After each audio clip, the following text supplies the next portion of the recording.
YouTube's keep telling me I have to rotate my phone, so I guess I will.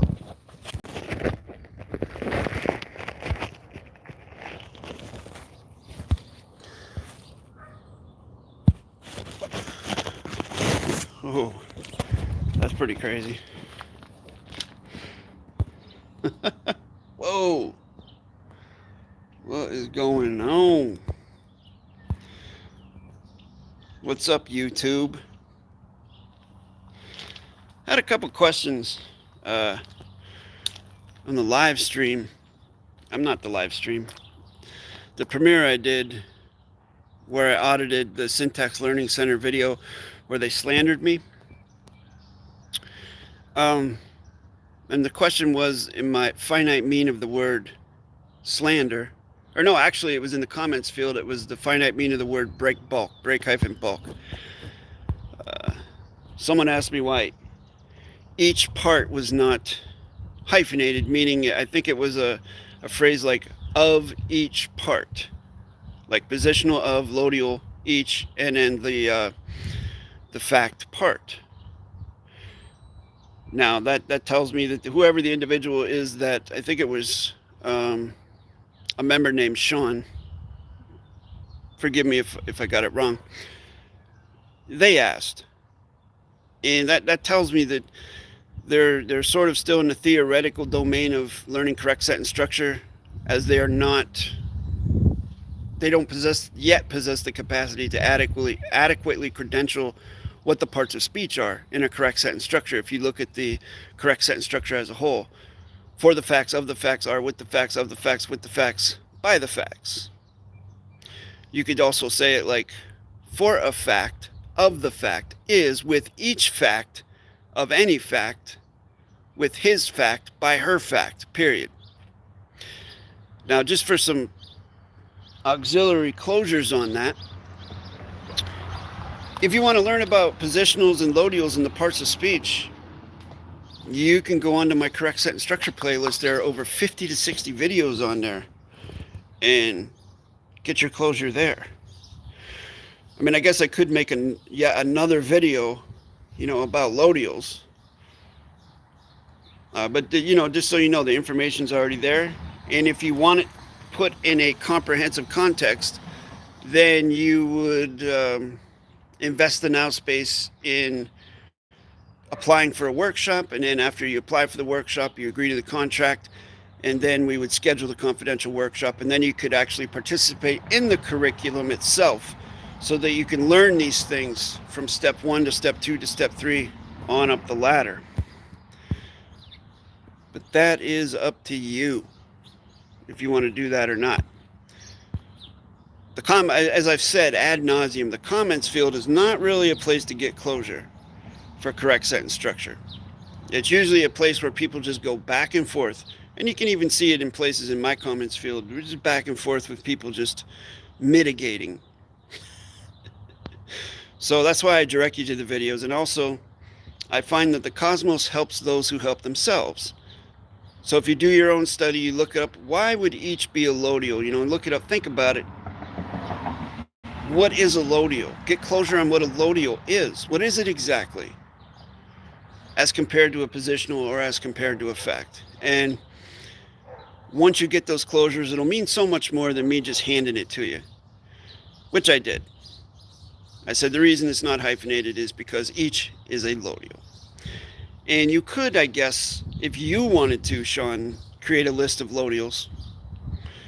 For me, it's more fluid than that. There are lots of words that can be loadials depending upon the context of the grammar. However,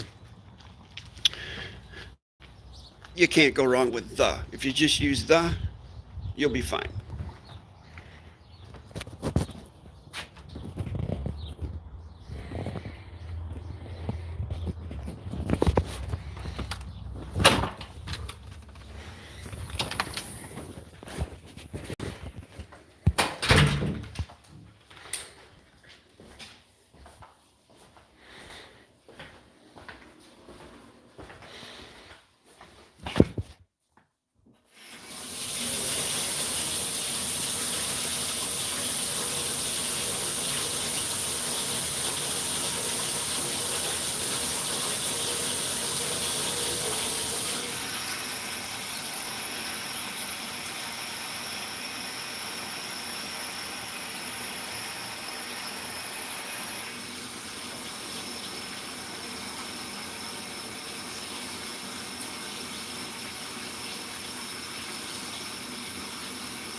I gotta ask.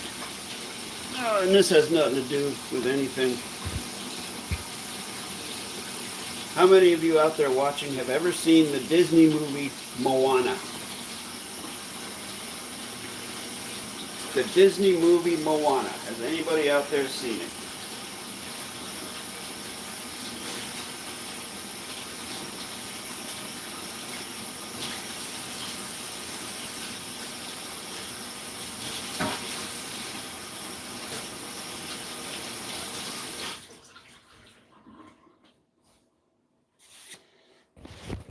Has anybody out there ever seen the Disney movie Moana? Curious. Don't be shy. Please don't be shy. Feel free to step forward, say hello, even share your correct name. Yeah. If you are with the volition of participating with the maintenance of Rule 1, Rule Equal, go ahead and share your correct name with everybody. You know my name. You know my correct name. You know what I look like. I just ask the same consideration of you if you wish. Share your correct name, even though I can't see what you look like. Unless you're fully transparent and use your face as a profile pic for full Rule 1, Rule Equal maintenance. Hello, James. Yeah, well, let me tell you what. It's one of the best Disney movies I've ever seen. I have a granddaughter that I love more than life itself. She's a little over a year old. She loves this movie, Moana. And I have to say I love it too. Whoever wrote that movie, it's a musical. Whoever wrote the music to that movie, oh my goodness, they knew what they were doing. They knew how to write a catchy hook. Every song in it, it just sticks in your head. And I've been a musician since 1985. I've been playing guitar. I actually played professionally in a bar band, in a club band for 4 years during the mid-90s. Did it for a living. And so I'm blessed with a very keen ear, meaning I can hear any song, and if you put a guitar in my hands, I will be able to play that song within listening to it for the first time. I've always been that way, and it's definitely a blessing. And this Moana, I really appreciate the music and the songwriting that went into it. So if you have children, if you let them watch movies and things like that, that would be one that I would have them watch, because it's super entertaining. And it holds your attention the whole way through. It's not too scary. Not too scary. Like some Disney movies are just overtly adult and double entendres and some goofy stuff going on. But I don't think this is one of those. It's pretty wholesome. So, Moana.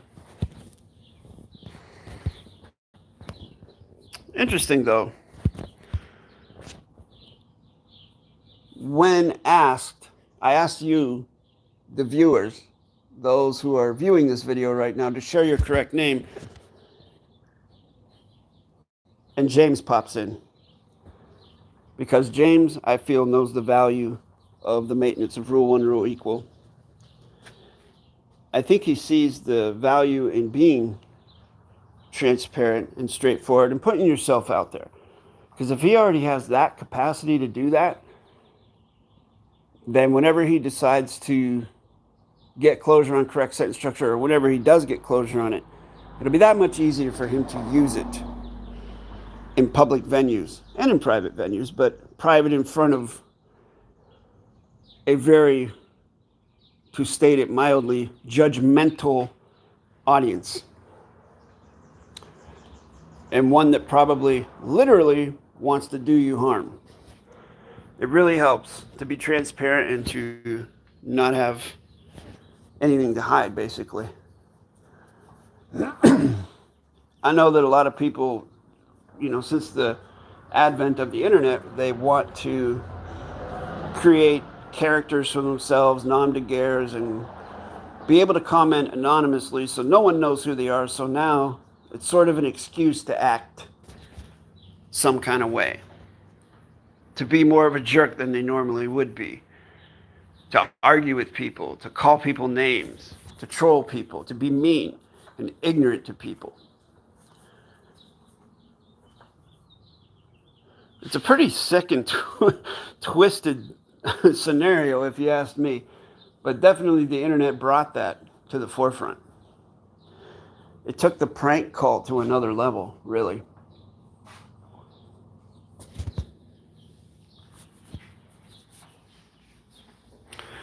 That's why I get a kick out of these people that claim to participate with the quantum grammar domain. They'll use nom de guerres, and they won't show their face, but yet they claim to be correct. That's some funny stuff. Some funny stuff.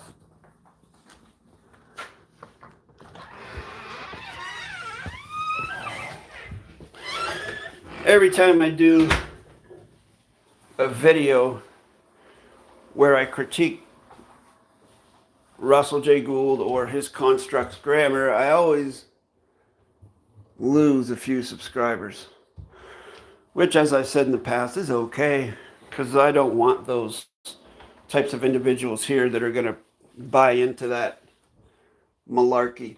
And then I got people that say, well, I like to keep myself open to all areas of knowledge. I like to be friends. I had a guy who's a former friend that lived in New Zealand and moved to Australia, and he would say, I keep in contact with Mark lowercase k, I keep in contact with Russell, I keep in contact with the Gemstone University, I keep in contact with Romley Stewart, I have all these, I try to bring everybody together.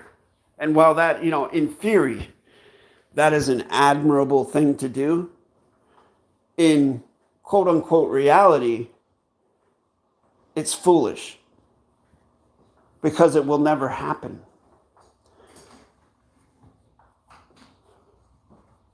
It's sort of like the two-party Hegelian dialectic system in the past tense United States, Democrats and Republicans, where you have a candidate that's your hero, your mascot, whatever, it's the one you're going to back, and then it comes out that that candidate has done terrible things, been accused of rape, saying nasty things about women, maybe fraud, I don't know, evading taxes, whatever it is. And you, as a member of the quote-unquote team, will overlook that and push that aside. And if someone brings it up to you, then you in turn will mudsling at their candidate. You'll say, yeah, well, what about Hillary and all the emails she erased? And what about this? I know you are, but what am I? It's the goofiest thing. But it's sort of like that. You look past what your chosen candidate has done wrong, choose to ignore it, and then say, well, it's the only choice we have. It's the lesser of two evils. It's kind of a goofy and sick and twisted sort of mentality, with my perception, when you do things like that. And it's the same thing to my view, that Russell J. Gould is. There's tons of people out there saying about what the guy has done or not done, saying that he promised to help them and then he ghosted them. I myself have been privy to people that I knew, students, former students, friends, who have been ghosted and ripped off by Russell. Ripped off ounces and ounces of gold or silver. I myself was ghosted by Russell back in late 2019, early 2020. 3 times we communicated back and forth. The last few times we communicated, we shared our own personal cell phone numbers and stuff like that. And I said, give me a call anytime. I'd love to work with you. And he said, yeah, I want to work with you too. I will call you. I'm on the move. I'm a little busy. I will call you. And then he would never get back to me. And then I contact him again and say, hey, you still want to work together? He's like, yeah, I still want to work together. I'll call you, this weekend. Then he wouldn't call. And then the third time I said, hey, just checking in. How's things going, Hope everything's all right. You still want to get together and do this talk? And he's like, yeah. I will call you within 72 hours, he said. He put a drogue timeline on it. And then he violated that timeline, never called me. And that was the end of it. Because for me, it's 3 strikes and you're out.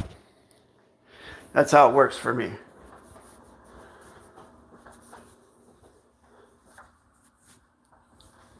And I know other people that this has happened to.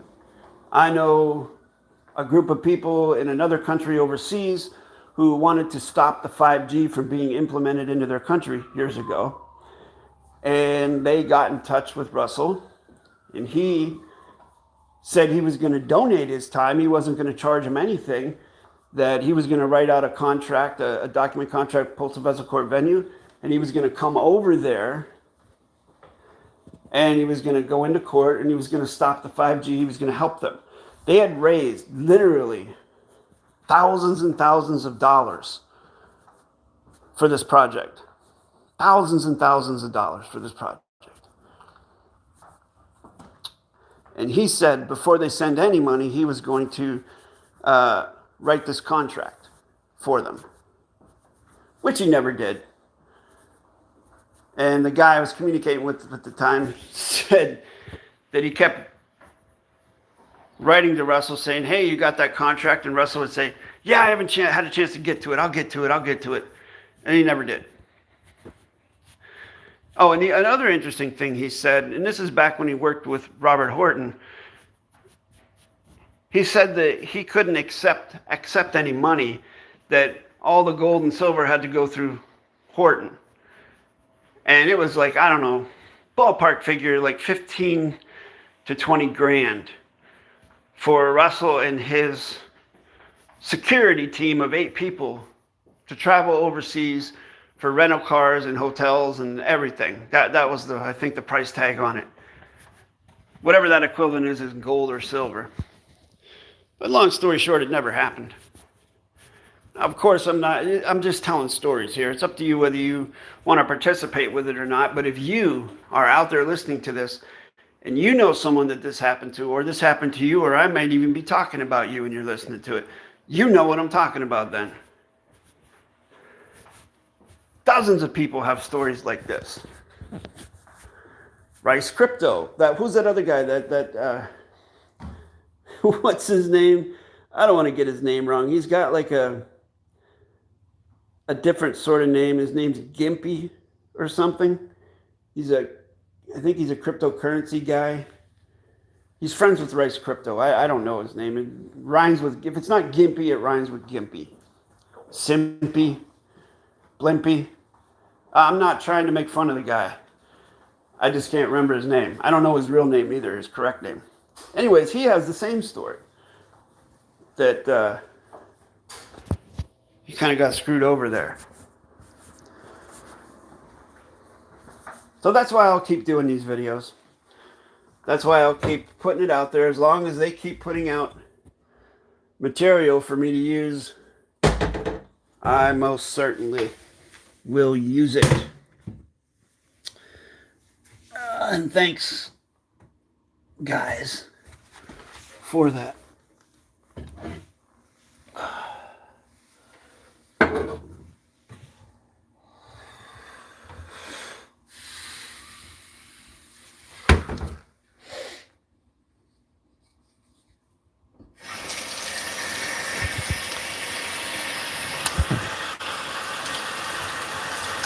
I've come to the conclusion that my chat field is never ever going to be bumping, because this is just not a topic that is it doesn't lend itself to chit chat. I've had a couple people say, "Oh man, I missed your live stream. I had all these questions listed down I wanted to ask you, but I missed it. Do you schedule these things?" And my answer is, well, if you have all these questions, then why don't you turn your notification bell to all and make sure your notifications are on your phone so that you get notified when I go live.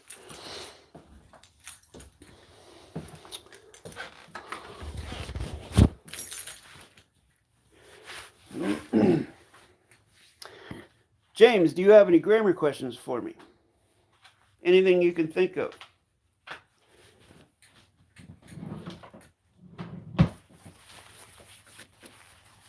I would love to have a grammar question. There's one individual that always comes with a grammar question. I think her name is April.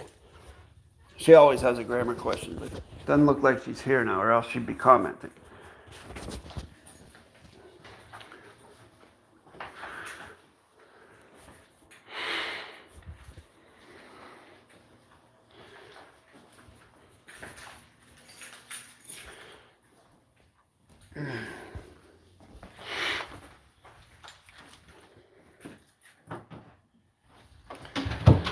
All right, so let me ask you this then. Let me ask you, viewers, a question. What do you think about what the Syntax Learning Center is doing by slandering people?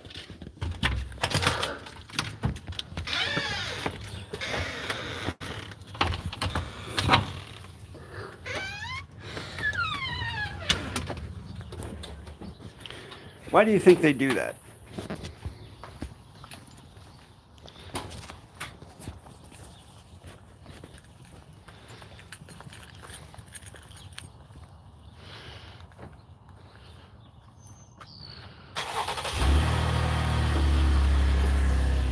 Come on, Oslo.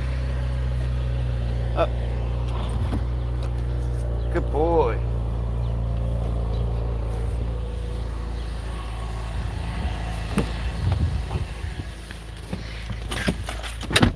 Why do you think they do that?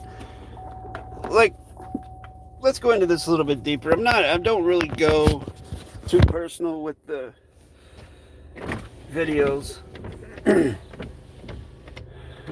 Like, as I was having a conversation with one of my students earlier,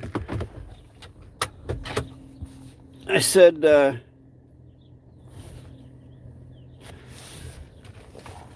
I had to cut a part out of the video because I went into talking about how that guy, Joey John Lester, how he sounds exactly like Russell.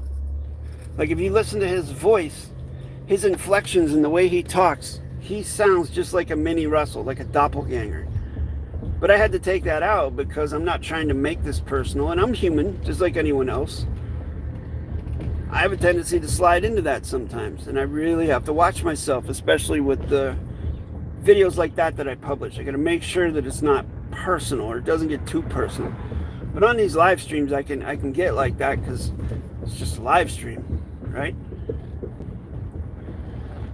Live streams are different. I can be a little more relaxed. And so I'll make that point. Joey John Lester is obviously someone who spent a decent amount of time speaking with Russell J. Gould. And he obviously thinks the world of Russell J. Gould, and Russell J. Gould is his hero in some way. He really looks up to him. Maybe even idolizes him.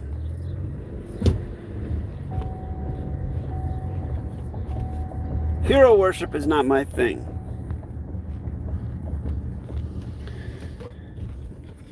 I remember when I first started talking with David-WYNN Miller in 2017, I was starstruck. I was definitely a hero worshiper back then. I was in awe of the guy. Like, I'd talk to him on the phone and be like, I cannot believe I'm talking to this guy. And I would totally, like, I'd have to write things down because I couldn't remember what I was saying when I was talking to him. I was so awestruck, right? But as time goes by and you get to know somebody and you start to look at other things, then that mystique sort of goes away. And you're able to see things objectively. That's the best way I can put it.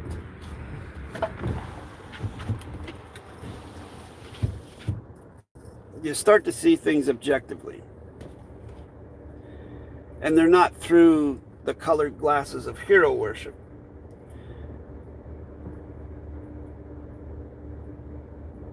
When I speak with people, sometimes, not very often, at least not to my knowledge that I notice, but sometimes I get the sense that people kind of think the same way about me.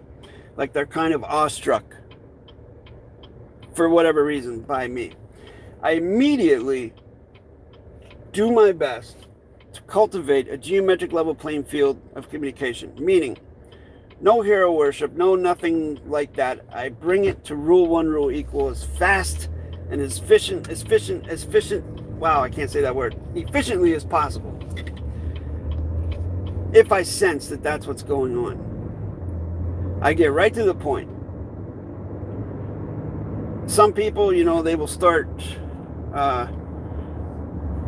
going on about what they think of me, and I just kind of be like, well, thank you, I appreciate those kind words. However, this is why we're here. Let's talk, we're here to talk about this. We're not here to talk about me. I do enough of that in the videos. That's why I don't like to watch old videos of myself. Once I publish a video, I will not usually go back and watch it.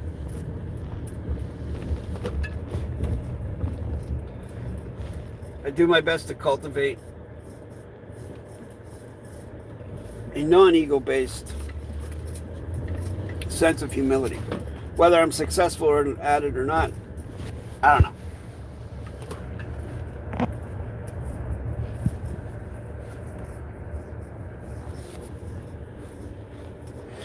Let me look at some of these comments here real quick. My point I was making is that from my understanding of the way Russell J. Gould carries himself now, he's not even accessible to anybody. Like, everybody has to go through a liaison with him. Like, he has an intermediary for everyone.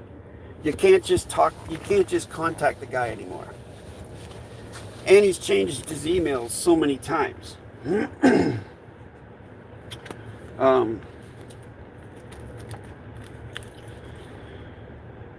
And that's a direct dichotomy from the way it was back in 2018. You could call David Whitmiller on the phone. In 2017, you could call David Whitmiller on the phone. You could email him. You could email Russell. He would get the email. Not anymore. Not anymore. He's distanced himself. So he really can't be held accountable for anything. No one can really put him on the spot unless they do it on a podcast, which no one will do, because those people that have him as a guest on their podcast are very thoroughly vetted. They thoroughly vet them. I know this. They thoroughly vet them. They make sure that no one is going to call him to the carpet on anything. They're not going to challenge him in any way, shape, or form. And if you notice, most of the people that Russell started out friendly with, he's not friendly with anymore. Matter of fact, he's probably disqualified them or badmouthed them in some way, or his people badmouthed them in some way. There's always some sort of falling out. You can pretty much consistently trace that along the line with any outside party that he's ever been a guest on their show or talked with or said, yeah, this is our work together. It always falls apart. Why is that? Why do you think that is? That's a rhetorical question, by the way, and I'm not going to speculate. If you've watched enough of my reaction videos and stuff having to do with him and his people, his ilk, you can pretty easily draw your own conclusions.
So James says, my assumption would be they are taking credibility away from the facts by getting people to follow in numbers, people who are desperate for answers but don't know how or where to look.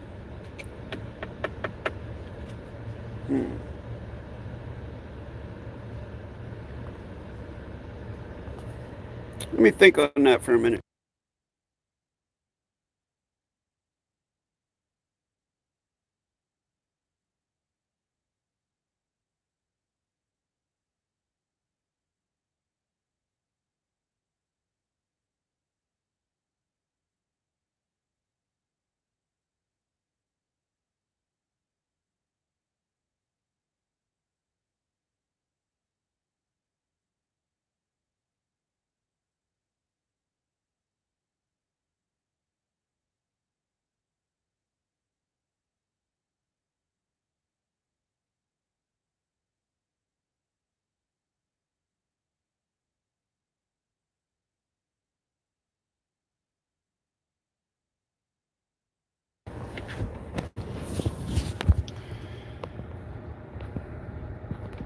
Okay, I've thought about what James said there, and I can see in general why you would say that.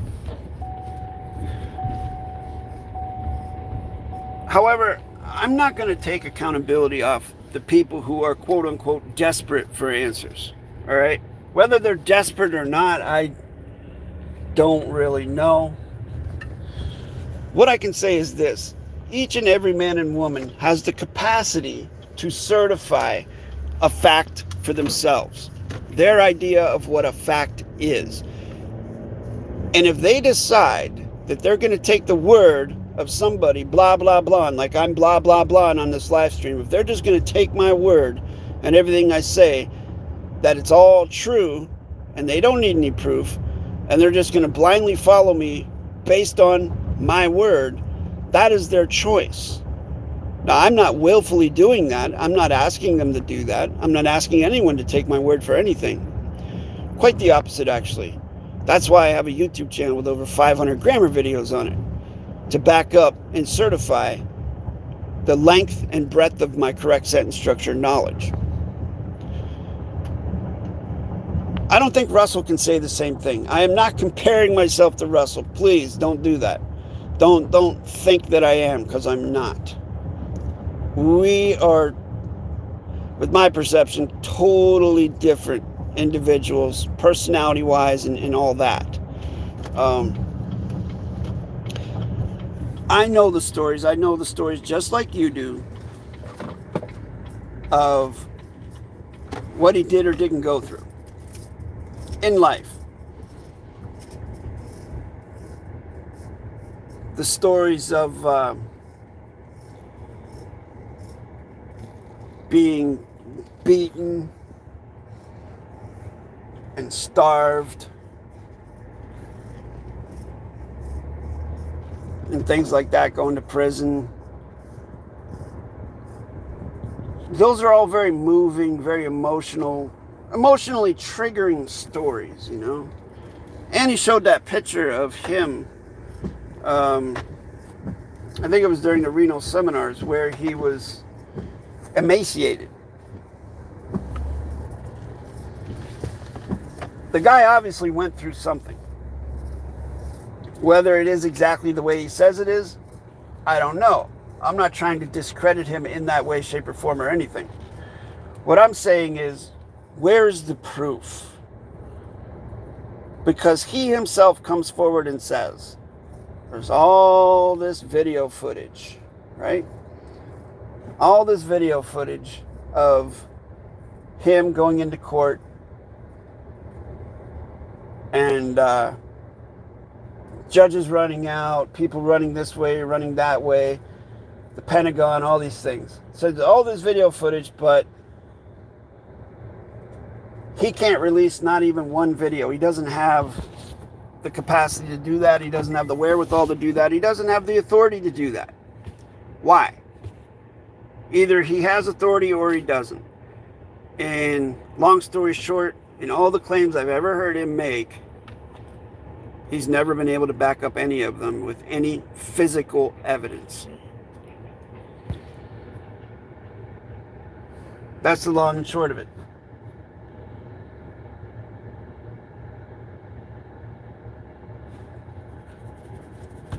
We could go into a whole thing about authority and what it means to have authority through knowledge, being an author, because if you notice in the word authority, the word author is in there. Russell did not author correct sentence structure. Okay? In the Reno seminars that were published in 2018, Russell tells a story of when he physically assaulted DAVID-WYNN Miller until such time as DAVID-WYNN Miller signed over, I guess you could call it ownership of the quantum grammar, their quantum grammar construct, to Russell. Sole corporal hereditaments, whatever he called it. By Russell's own teachings, war negates contract. So if you're going to beat somebody until they sign over something to you, that contract is null and void because you force someone to do it. So as far as I'm concerned, there is no authority there. Number one, because I don't see the knowledge. I see some knowledge, but I don't see closure on the knowledge because I point out multiple errors. I just did a video on his claim of the live life template and showed all the errors on there. I think there was like 35, and that was without even taking into consideration what was underlined. It probably would have doubled if I would have done that. Number one. Number two, he didn't author it. He was not the author of quantum grammar. But yet, he claims it's his now. Notice this, ladies and gentlemen. This is an observation that I made way back in 2018 when I watched the Reno seminars. After DAVID-WYNN Miller passed away, all of a sudden, Russell comes out and starts saying, if you don't have my thumbprint on your contract, you can't use this grammar. Why are you using my technology? Before David passed away, no one even made any such ludicrous claim. David was inviting everyone in to use the technology. He had a live life claim, a version of a live life claim in his book that you could use. He encouraged people to share it. He encouraged people to become live life claimants. And he said, with Russell in the room, he said, don't send your live life claims to us. They're yours. Never charged any money for it. And then all of a sudden, David passes away, and the hijacking began. I will be back. Hopefully there'll be some questions in here for me when I get back.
All right, we're back. Let me look at the comments. Hopefully we got a whole bunch of comments since I was gone for that 5 minutes or so. Actually, I'm not even looking at the phone. I will bet you there's not even one question. Anybody want to put money on it? Let me look. Nope. No questions. Who could have guessed?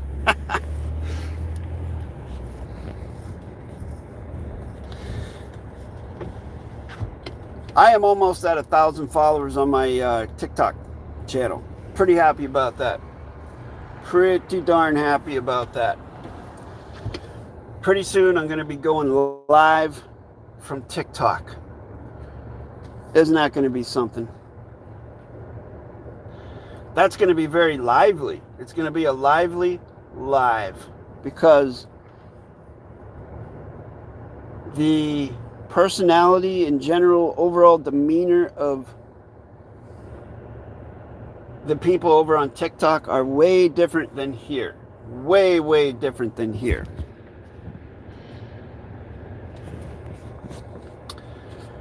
Jeff, you are on YouTube and you cannot find the live chat?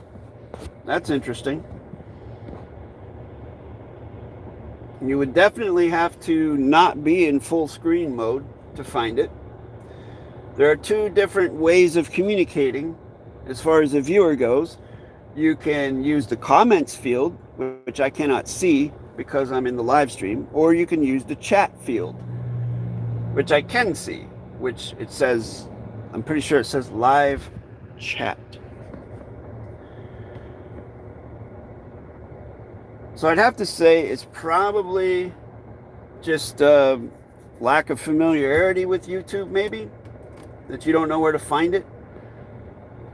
I don't know if you're on a phone, if you're on a laptop, if you're on an iPad, or what it is. But I do know that the live chat is available on every device. There is no device that live chat is not available on. So it's just a matter of you figuring out your contraption there. I am not the most technically proficient individual. I do fumble around and I do find things, though. It may take me a little bit longer than most people, but I do find them. So rest assured that the live chat is there. You just have to find it.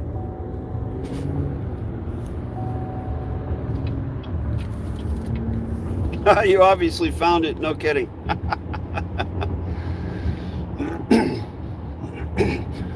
Like for me, I cannot write I cannot write a chat in the chat box right now because I'm live streaming. I don't know why that is. I'm on my phone. I have no option for typing in a comment at all. I'm sure there's a way to do it. I just haven't figured it out, but it doesn't really matter because I'm talking. So I do have a way to communicate.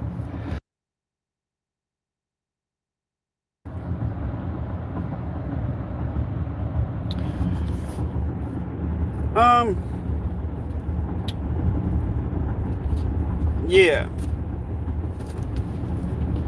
You're welcome. I don't want to see people, I mean, okay, it's, as I say, people make their own choices.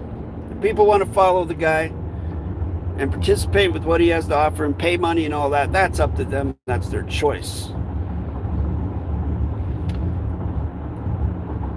How do people get tricked into things?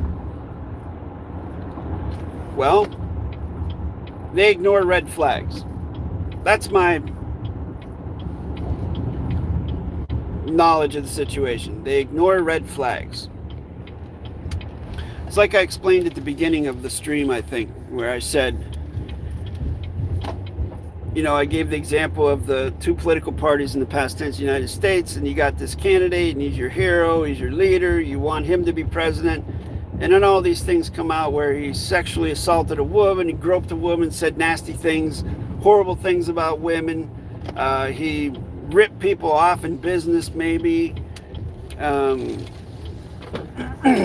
had inappropriate relations with an intern, I don't know, whatever. But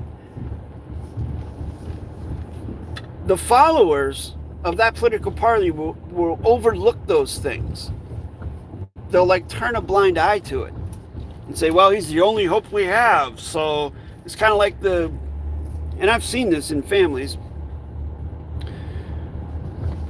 You got the drunk, lascivious uncle at the family gatherings who makes inappropriate comments in front of children or whatever, or towards other family members, and everybody's like, oh, that's just Uncle Jeff, or whatever, or oh, that's just Uncle Jason.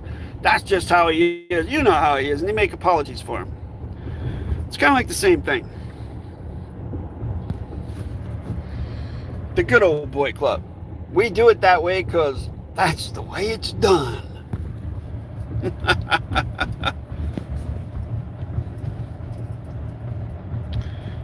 Who's that? Wow, I can't see who that is. Still so much to share with you when ready. I'm ready. I'm ready whenever's clever. Just got to reach out at the email address and apply for the workshop. I'm always ready. I stay ready. I be ready. At all times.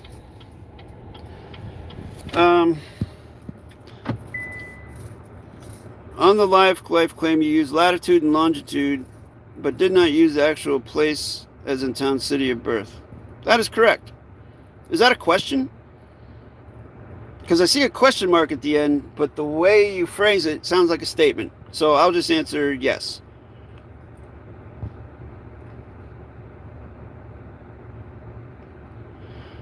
Are you aware he took his... Hold on. Another moderate... What is this? All right, I don't know what's going on here. This message is held for review. Jeff Lewis said, are you aware he took his now wife's virginity in the Vatican's secret little boys' room chambers?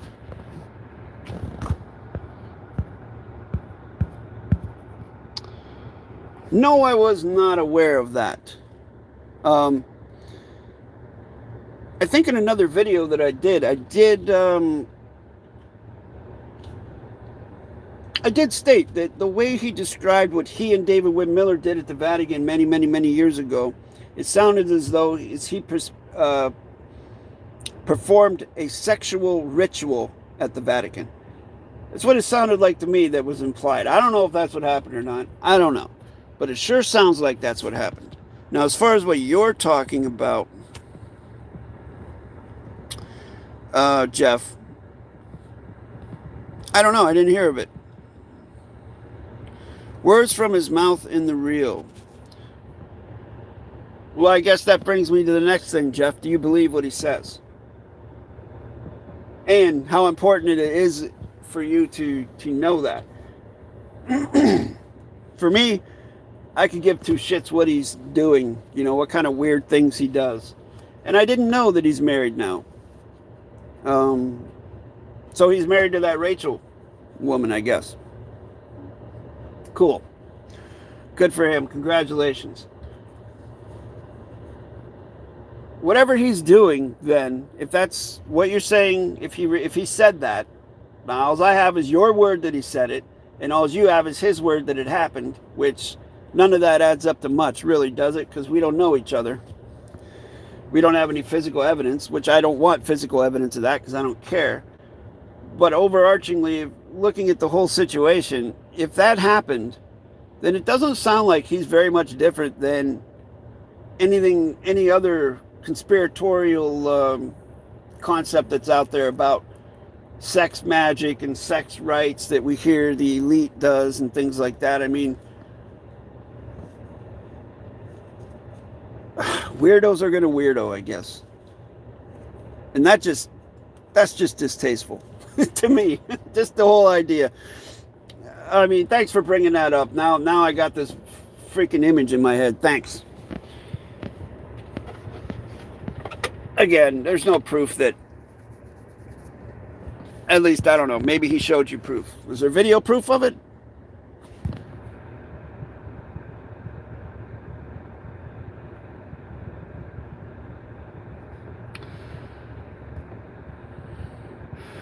Doesn't really matter. I've moved way beyond him and would love to bring you in, just no need for your course. Jeff Louise, there's no need to learn quantum grammar? Do you have closure on the grammar, or you just have no interest in learning it? Let's clarify that right now, because that's the whole purpose and function of this channel, is for those that want to learn correct sentence structure and navigate with correctness through the sea of space. So let's clear that up. Are you here to learn quantum grammar, or do you already know it? And if so, if you do know it, could you please give us a little taste of your knowledge there? And I'm not, I don't know what you mean by bring me in. Bring me into what? See, when I hear people start saying bring me in, I wasn't aware I was out. I'm fine where I am, really. And if people want something from me, they can come to me. If they want to learn the grammar, that's what I have to offer the world. As far as other things, probably not relevant to the situation, quite honestly. I don't have any interest in being part of any group or anything. I've already tried that many, many times. They're all abysmal failures because they're all based on fiction.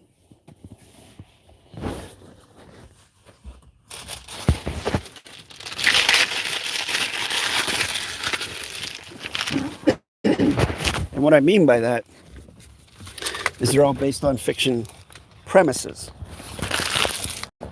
especially if you're not using correct sentence structure. So I guess that's the big question, Jeff.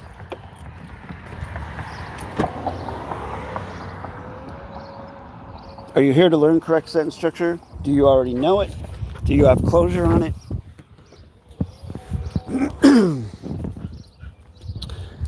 Because really now you got me. Now the geometric level playing field has been unleveled because I don't know what your volition is now.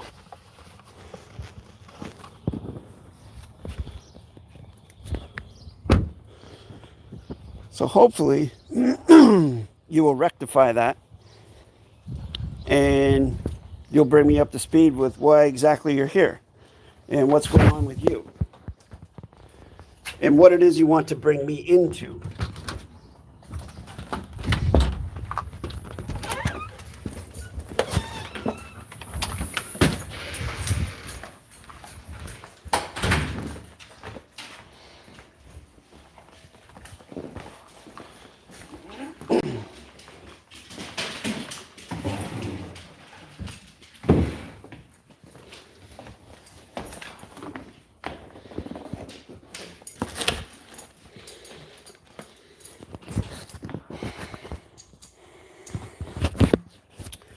Okay. Let's see what Jeff has to say here.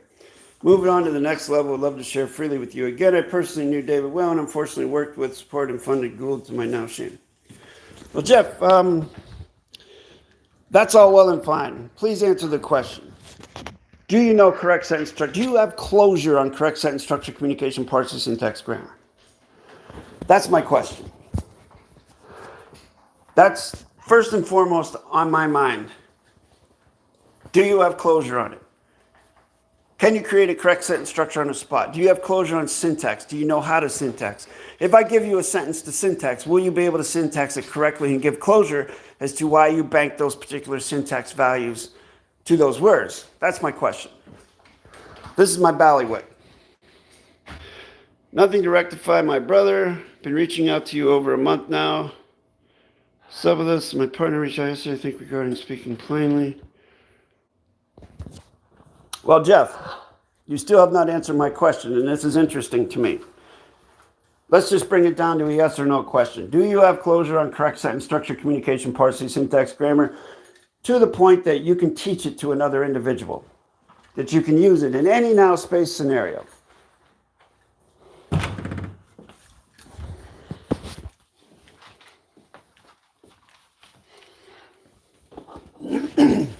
It's my experience, and this is nothing personal towards you, Jeff. It's my experience that I know quite a few people that personally knew David and personally know Russell, and they don't have closure on the grammar. And they know they don't have closure on the grammar.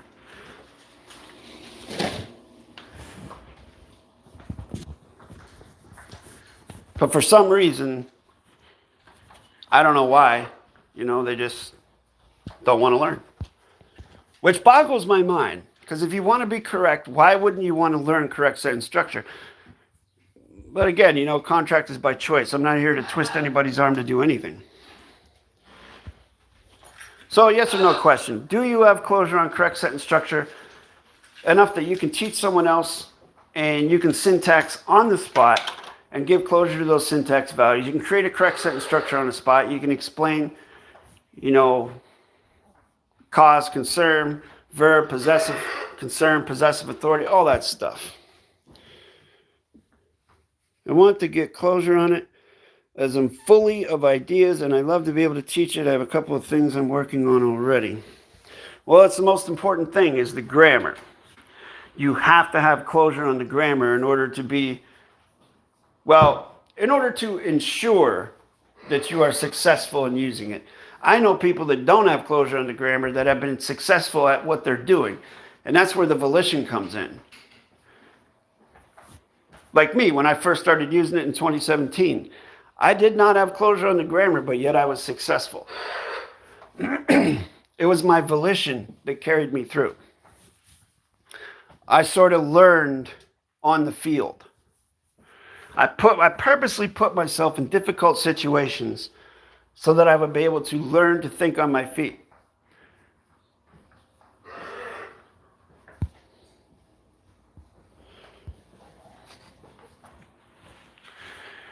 Still waiting for Jeff's answer. Yes or no?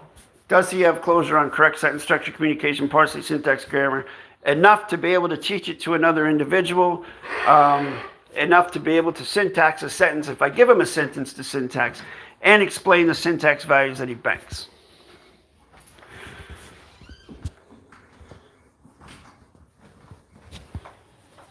This is how I create a geometric level playing field of contract. If someone makes claims that they're this or they're that, or they don't need this or need that, then I begin to question, they're here aboard my vessel. This vessel is very clearly, very plainly a correct sentence structure, communication, parsing, syntax, grammar based vessel, meaning that's the whole point of it, to teach it, for people to learn it. I'm a tutor, I teach it. Thousands of hours and over 500 videos, blah, blah, blah. I'm sure you've, to the point of puking, hearing me say this over and over. So if someone, because I've had people approach me that knew David, knew Russell, and they've actually approached me. They're like, oh, we talked to the government, the military, and they want you to teach everybody. They want you to start teaching classes for them. I'm like, they want me to start teaching classes for the military and for the government? Yeah, the patriots, the sons of the revolution. And then the person I'm talking to, I'll say, all right, well, what's your correct sentence structure knowledge then? And then they sort of fall silent. And I say, if they want to learn it, they can come to me. They can email me. We'll set up a 10 to 15 minute video consult, and they can apply for a workshop just like everybody else. That's rule one, rule equal. I don't treat anybody different than anybody else. And the person I was talking to, I said, you're here, trying to be a liaison here. Do you know the grammar? And they didn't know the grammar. It's like, well, what are you doing then? How can you convince someone of something that you yourself don't have closure on? That makes absolutely no logical sense. And this is the whole circus that Russell J. Gould perpetrates. Well, not Russell J. Gould himself, but like his people perpetrate. None of them have closure, but yet they perpetrate this as if it is some sort of closure. And they keep spinning, getting more people to come in, but they don't have closure either. So nobody has closure. And supposedly, the only individual that supposedly does, you can't even talk to.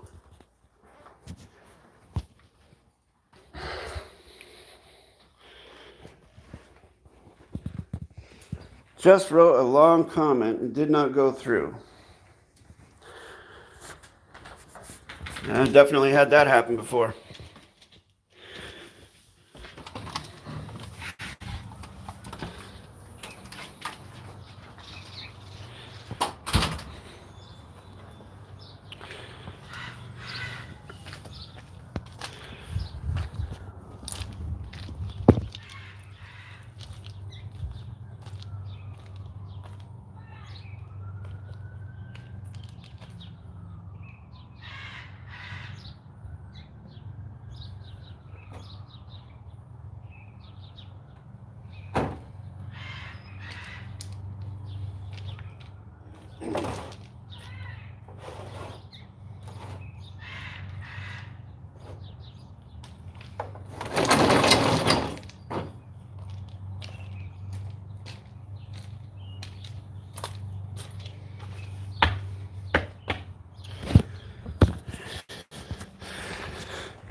it's interesting though, because, and again, it's nothing personal towards Jeff.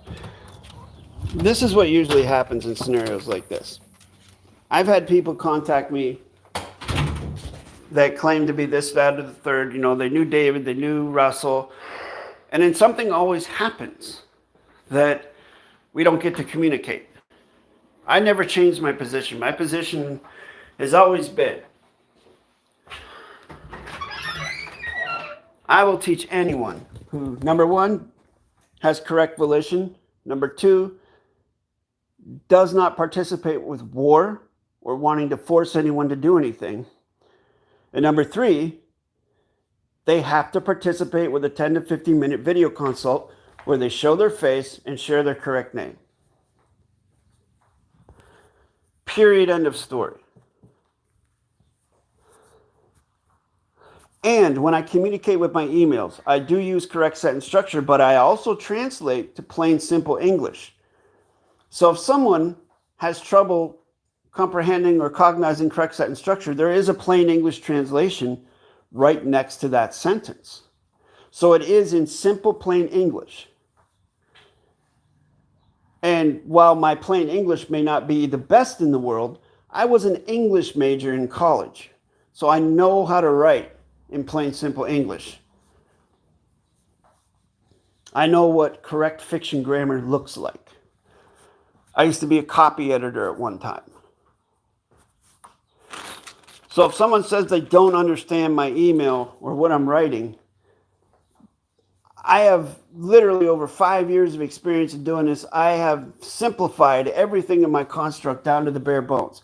If someone does not understand what I'm saying, then I guess that is a fault on my part. I don't know what else to do then. Because I've done everything that I feel that I can. These are terms and conditions. If you want to contract with me, then it's up to you to agree to them. To put it another way, these people that come to me, I'm not coming, if I was coming to them for something, then I would adhere to their terms and conditions. I would respect and honor their terms and conditions. I would comply with them. I would do what they want me to do if I want to contract with them. You don't go onto someone else's vessel and start making demands of them. It's either you agree or you don't agree.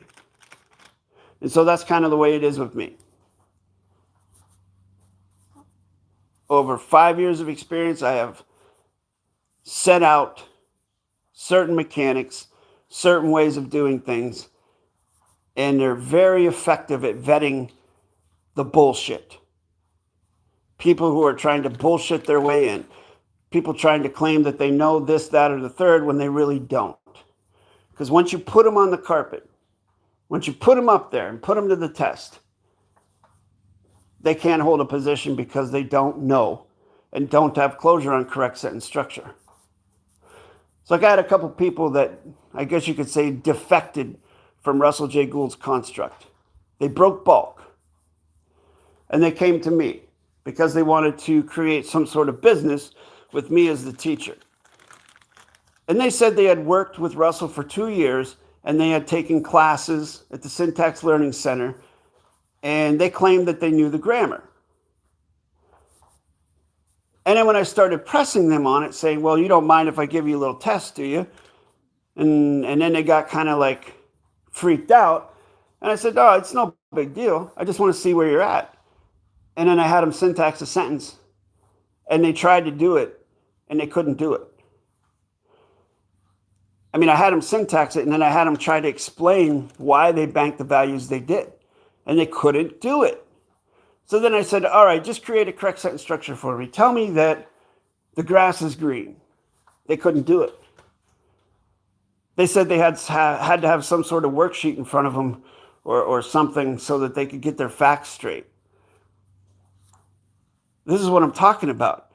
You have to know it well enough to have the closure on deck at all times. Literally. So when someone makes claims, I'm definitely not shy about calling them to the carpet to prove them.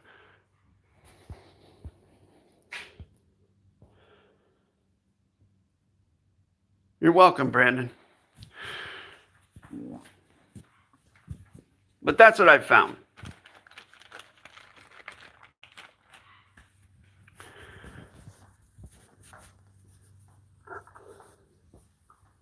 I've found that, whether fortunately or unfortunately, a lot of people are full of a lot of bluster and things, but once it comes down to actually performing with correct sentence structure, they cannot do it. Or they don't want to do it. But for some reason they can't do it. Something comes up. They don't contact me again. They don't want to come onto the geometric level playing field.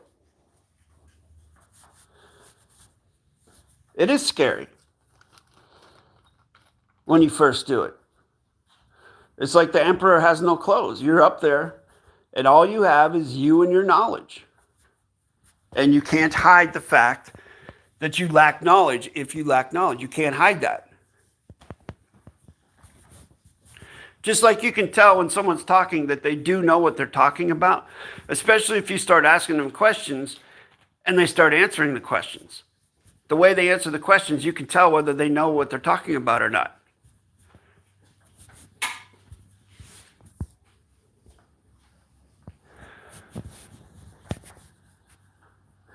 And I think from the lack of a straight yes or no answer, I think I have my answer here, because silence is also an answer. And that's cool. Those who want to contact me, the venue is there. I'm not hiding. It's right there. Email address, jasonmatthewg17@gmail.com. If you want something from me, if you want to be a guest aboard my vessel, if you want to request to climb aboard the vessel, then you got to agree to the terms and conditions. If not, there's no reason for us to contract. That's why I do things the way I do it.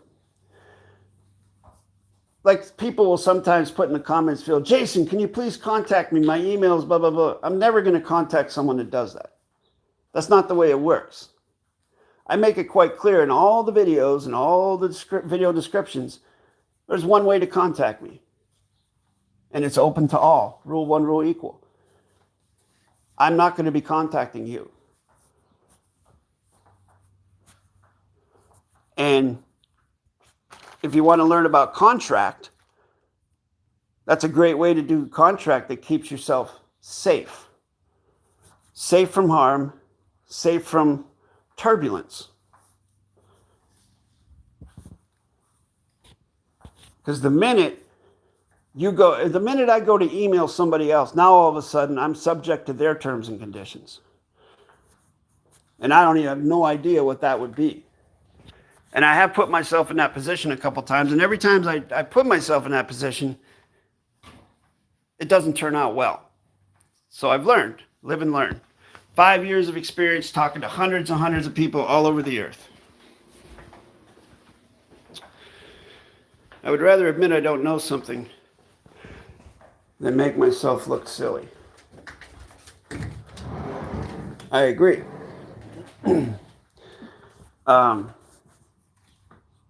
I have no problem admitting I don't know something. But when it comes to this grammar, I do know it. I'm in my element here. And if you come onto my vessel, you are in my element now. No, I didn't know David-WYNN Miller personally, although I did talk to him personally on the phone multiple times during the last year of his life.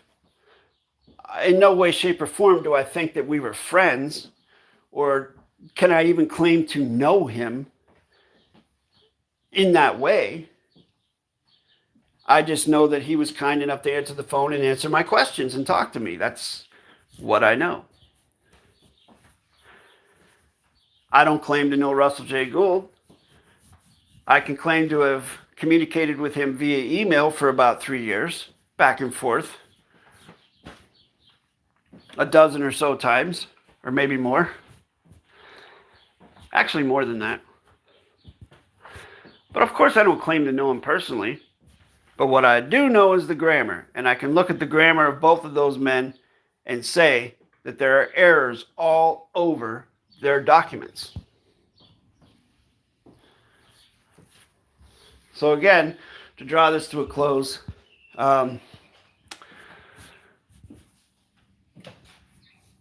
appreciate if no one takes it personal. I asked Jeff, does he know correct sentence structure, communication, parsing, syntax, grammar well enough to teach it to another individual, well enough to be able to syntax on the spot, give closure to those values, and also translate a fiction babble sentence into a correct sentence structure? Simple yes or no question. Nothing. Silence. Crickets. So the silence speaks. Thank you very much, everybody, for participating. Appreciate it. I'll see you next time.